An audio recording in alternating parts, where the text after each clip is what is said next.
Waktu saya masih di Habib Bahar sering bilang, belajar sama satu Habib sama ukurannya belajar dengan 70 kiai. Betul nggak Habib?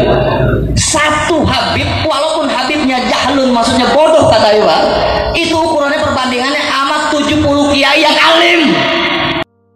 Dalam beberapa waktu terakhir, pernyataan kontroversial dari Habib Bahar bin Smith telah mengguncang masyarakat Indonesia, terutama kalangan umat Islam. Pernyataannya yang menyebutkan bahwa seorang Habib, meskipun bodoh, lebih mulia daripada 70 kiai yang alim, menimbulkan perdebatan di berbagai lapisan masyarakat, termasuk di kalangan ulama dan keturunan Nabi Muhammad SAW.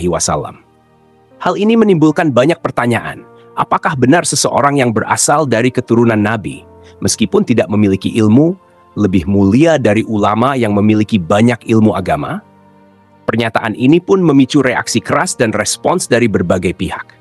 Beberapa mendukung, sementara yang lain mengecam. Ada yang berpendapat bahwa nasab atau keturunan memang membawa kemuliaan, sementara ada yang menekankan bahwa dalam Islam, ilmu dan ketakwaan jauh lebih utama daripada sekadar keturunan. Video ini akan mencoba mengupas lebih dalam tentang posisi keturunan Nabi dalam Islam, pentingnya ilmu, serta reaksi terhadap pernyataan tersebut dari perspektif Al-Quran, hadis, dan sumber-sumber terpercaya. Gelar Habib adalah sebutan kehormatan yang diberikan kepada keturunan Nabi Muhammad SAW, khususnya dari jalur putri beliau Fatimah dan menantunya, Ali bin Abi Thalib. Gelar ini berasal dari tradisi Hadramaut di Yaman, di mana para keturunan Nabi ini dihormati dan memiliki posisi khusus di masyarakat. Banyak dari mereka yang hijrah ke berbagai penjuru dunia, termasuk Indonesia, untuk menyebarkan ajaran Islam. Keturunan Rasulullah memang dimuliakan dalam Islam. Tetapi harus dipahami bahwa Islam juga sangat menekankan pentingnya ketakwaan dan amal. Posisi seseorang tidak serta-merta lebih tinggi hanya karena keturunan mulia. Allah Subhanahu wa Ta'ala menegaskan hal ini dalam Al-Quran Surat Al-Hujurat ayat ke-13. Wahai manusia, sesungguhnya kami menciptakan kamu dari seorang laki-laki dan seorang perempuan dan menjadikan kamu berbangsa-bangsa dan bersuku-suku supaya kamu saling mengenal. Sesungguhnya yang paling mulia di antara kamu di sisi Allah ialah orang yang paling bertakwa. Sesungguhnya Allah Maha Mengetahui lagi Maha Mengenal. Ayat ini dengan jelas menyatakan bahwa ketakwaan adalah tolak ukur utama bagi kemuliaan seseorang di sisi Allah, bukan asal-usul atau nasab. Keturunan Nabi memang memiliki keistimewaan, tetapi dalam pandangan Islam, mereka tetap harus menunjukkan ketakwaan dan amal yang baik seperti umat Islam lainnya. Pernyataan Habib Bahar bin Smith, seorang Habib yang bodoh lebih mulia daripada 70 kiai yang alim, telah memicu kontroversi besar.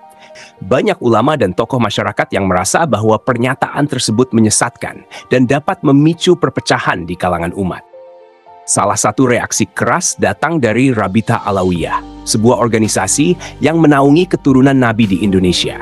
Mereka dengan tegas menyatakan bahwa seseorang tidak bisa dianggap lebih mulia hanya karena keturunan, tanpa memperhatikan ilmu, akhlak, dan amal yang dimiliki. Rasulullah SAW bersabda dalam sebuah hadis yang diriwayatkan oleh Imam Muslim, "Barang siapa yang melambatkan amalnya, maka nasabnya tidak akan mempercepatnya." Hadis ini dengan tegas menunjukkan bahwa keturunan seseorang tidak akan membawa manfaat jika tidak diiringi dengan amal yang baik. Dalam Islam, amal dan takwa adalah dua hal yang menjadi penentu utama derajat seseorang di hadapan Allah Subhanahu wa Ta'ala. Oleh karena itu, baik Habib, kiai, maupun orang awam sekalipun, semua dinilai berdasarkan ketakwaan dan amal mereka, bukan semata-mata karena garis keturunan. Pernyataan seperti yang disampaikan oleh Habib Bahar tidak hanya menimbulkan kontroversi, tetapi juga berpotensi memecah belah umat. Padahal Islam sangat menekankan pentingnya persatuan dan persaudaraan di antara umat Muslim. Allah Subhanahu wa Ta'ala berfirman dalam Al-Quran Surat Al-Imran ayat 103. Dan berpeganglah kamu semuanya kepada tali agama Allah, dan janganlah kamu bercerai-berai, dan ingatlah akan nikmat Allah kepadamu ketika kamu dahulu masa jahiliyah, bermusuh-musuhan. Maka Allah mempersatukan hatimu, lalu menjadilah kamu karena nikmat Allah orang-orang yang bersaudara. Ayat ini mengingatkan kita bahwa umat Islam harus bersatu dan tidak terpecah belah oleh hal-hal yang bersifat duniawi, termasuk perbedaan status keturunan atau ilmu. Nabi Muhammad SAW juga sering mengibaratkan umat Islam sebagai satu tubuh. Jika ada satu bagian tubuh yang sakit, maka seluruh tubuh akan ikut merasakan sakitnya. Demikian pula, umat Islam harus saling menjaga dan mendukung satu sama lain, bukan saling merendahkan atau membandingkan. Dalam Islam, ilmu memiliki posisi yang sangat penting. Allah Subhanahu wa Ta'ala dalam Al-Quran banyak menyebutkan keutamaan orang-orang yang berilmu. Salah satu ayat yang menegaskan hal ini adalah dalam surat Al-Mujadilah ayat ke-11. Allah akan meninggikan orang-orang yang beriman di antaramu dan orang-orang yang diberi ilmu beberapa derajat. Dan Allah Maha mengetahui apa yang kamu kerjakan. Rasulullah Shallallahu Alaihi Wasallam juga bersabda dalam sebuah hadis, barang siapa menempuh jalan untuk mencari ilmu, maka Allah akan memudahkan baginya jalan menuju surga.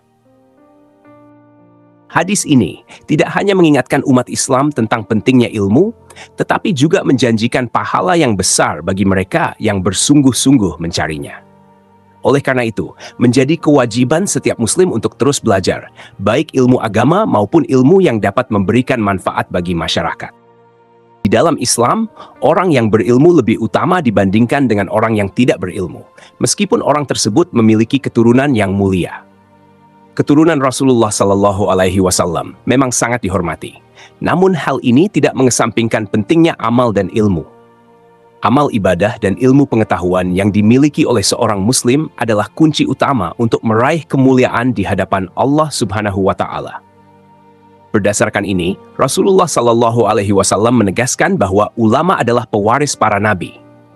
Dalam sebuah hadis yang diriwayatkan oleh Abu Dawud, Rasulullah Shallallahu Alaihi Wasallam bersabda, para ulama adalah pewaris para nabi. Para nabi tidak mewariskan dinar atau dirham, tetapi mereka mewariskan ilmu. Barang siapa yang mengambilnya, ia telah mengambil bagian yang banyak.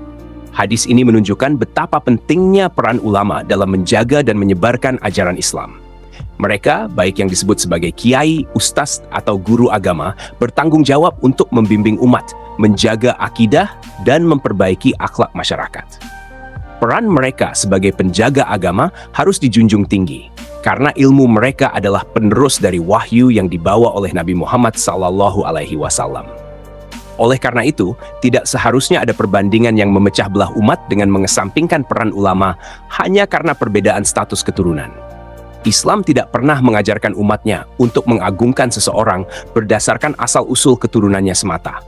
Sebaliknya, yang menentukan kemuliaan seseorang adalah ketakwaannya, akhlaknya, serta kontribusi positifnya bagi agama dan masyarakat. Islam mengajarkan umatnya untuk saling menghormati, baik kepada ulama, habib, maupun sesama muslim, tanpa memandang status sosial atau keturunan. Pernyataan yang merendahkan satu kelompok di atas kelompok lain hanya akan menimbulkan perpecahan dan memperlemah persatuan umat. Persatuan ini sangat penting di tengah tantangan zaman modern, di mana umat Islam harus berdiri kokoh dan bersatu menghadapi berbagai fitnah dan ujian yang datang dari berbagai arah. Jadi, pelajaran yang dapat kita ambil adalah pentingnya menuntut ilmu dan mengamalkannya dengan niat yang ikhlas demi mencari ridha Allah Subhanahu wa Ta'ala. Ilmu yang bermanfaat dan amal yang saleh akan menjadi bekal utama kita di dunia dan akhirat. Semoga kita semua dapat menjadi bagian dari mereka yang dimuliakan karena ketakwaan dan ilmunya, serta terus menjaga persatuan dan persaudaraan di antara umat Islam. Jika kita kembali ke inti ajaran Islam, kita akan menemukan bahwa persatuan, ilmu, dan amal saleh adalah elemen utama yang menentukan kedudukan seseorang di sisi Allah Subhanahu wa Ta'ala. Mari kita terus belajar dan meningkatkan ilmu kita untuk menjadi umat yang lebih kuat dan bersatu. Pernyataan-pernyataan kontroversial yang membandingkan keturunan dan ulama dapat memecah belah umat Islam. Umat harus cerdas dalam menyikapi isu seperti ini dan kembali kepada Al-Quran dan hadis yang menekankan pentingnya ketakwaan, ilmu, dan amal soleh. Dalam Islam, baik habib, kiai, maupun orang awam, semua dinilai berdasarkan amal dan ketakwaan mereka, bukan berdasarkan gelar atau keturunan. Sebagaimana firman Allah Subhanahu wa Ta'ala dalam surat Al-Hujurat ayat ke-13. Sesungguhnya yang paling mulia di antara kamu di sisi Allah ialah orang yang paling bertakwa. Dengan memahami prinsip ini, umat Islam diharapkan dapat bersatu dan tidak terpecah belah oleh pernyataan yang bersifat provokatif. Mari kita bersama-sama memperkuat persaudaraan dengan mengedepankan ilmu, akhlak, dan ketakwaan, serta terus berusaha untuk menjadi pribadi yang lebih baik. Jika Anda ingin terus mendapatkan konten-konten Islami yang inspiratif dan mendalam, jangan lupa untuk subscribe ke Menuju Cahaya TV. Insya Allah, kita akan terus belajar bersama untuk meningkatkan ilmu dan amal kita.